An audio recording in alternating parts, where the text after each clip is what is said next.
So we've finally arrived at closing, which is quite possibly the most important part of game. Without closing, what was the point of all the other parts, right? There's a phrase in sales, they say telling's not selling.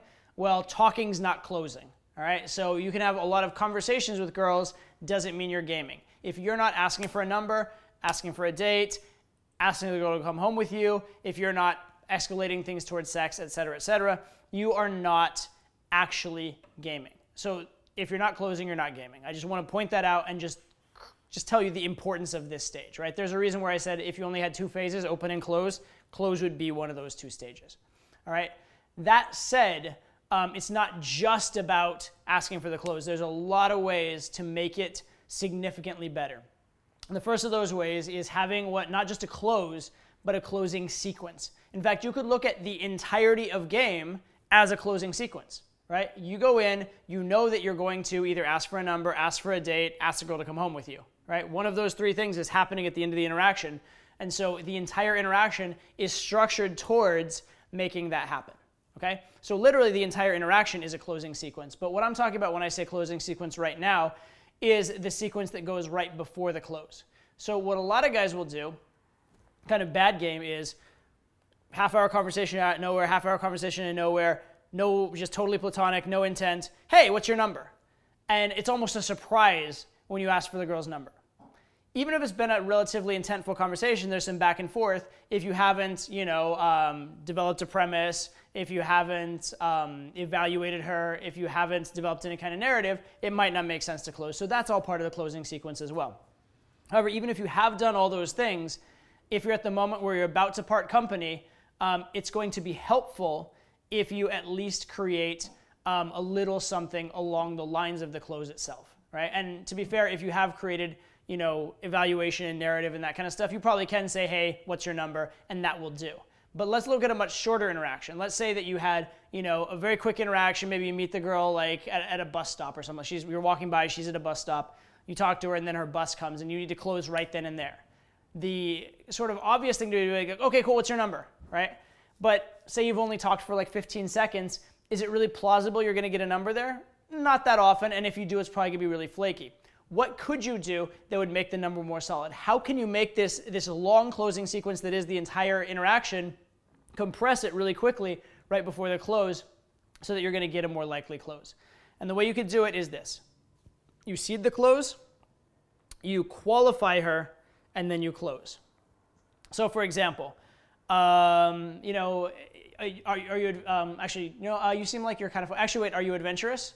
And she says yes, right? So you seem like you're kind of fun. You're seeding the idea that there could be something in the future. Are you adventurous? She says yes. Okay, cool. In that case, yeah, I guess we could hang out. Yeah, what's your number? So what you've done here is you've created a premise around the close. You've created a plausible reason for the close. You've basically shortcut this entire process. You've shortcut this process. Remember when we talked about the evaluation period, one of the important things was you have to indicate that you actually like her for a real reason, otherwise the close doesn't make sense. So what I've done right here is I've indicated I like her for a real reason to make the close make sense. Also, I've gotten her to qualify to me just a little bit. Are you adventurous? Are you fun? Can you cook even, right? Just get her to say yes to something, right? That's actually a typical sales technique. Get him to say yes and then ask for the close, right? In this case, get him to say yes to something that would actually be a valid reason for the close. Other ones I'll use sometimes if it's really fast is, wait, do you live in the area? Okay, cool. Yeah, in that case, we could be friends. What's your number? Or in that case, we could hang out. What's your number? Or do you go out a bit? Okay, cool. Give me your number. I'll give you a ring when me and my friends go out. Something like that. You're giving a premise. You're evaluating them by making them say yes, and then you're closing. So this closing sequence is going to take a lot of those interactions that are kind of like not as good and make them really good. And you can even use it, and probably should use it, in the good ones to make them even better. Even if you have done all the groundwork ahead of time, it doesn't hurt to get them to ask for the close. Right? A lot of times what I'll even do is I'll kind of seed the close in the negative, like, oh, I'd like to do this thing. Actually, you know what? Maybe I don't know you that well yet. And then she'll be like, oh, well, what was it? Do you want to tell me? I'm like, well, I guess we could do this thing, but maybe not. She's like, no, it's cool. All right, fine. In that case, what's your number? And I actually got her to close me because instead of just going straight for the close, I adopted a closing sequence. So the perfect structure that you'd want to have is seed, frame, qualify, lead. Seed meaning bring up the idea of what the close is and what's on offer. Frame mean frame it as though it's a win for her. right?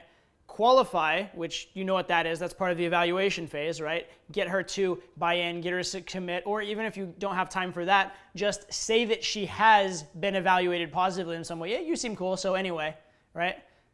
Show some level of evaluation, and then lead, as in just go for it. So lead can be, hey, what's your number? And literally hand her the phone. Instead of, hey, can I have your number? Can I have your number as a yes or no question, to which she can say no very easily. What's your number is something that implies that you're going to get a good response. Or for example, when it's time to take her somewhere, instead of saying, hey, do you maybe want to go somewhere? And then just stand there, you're like, hey, let's go. And you turn and walk.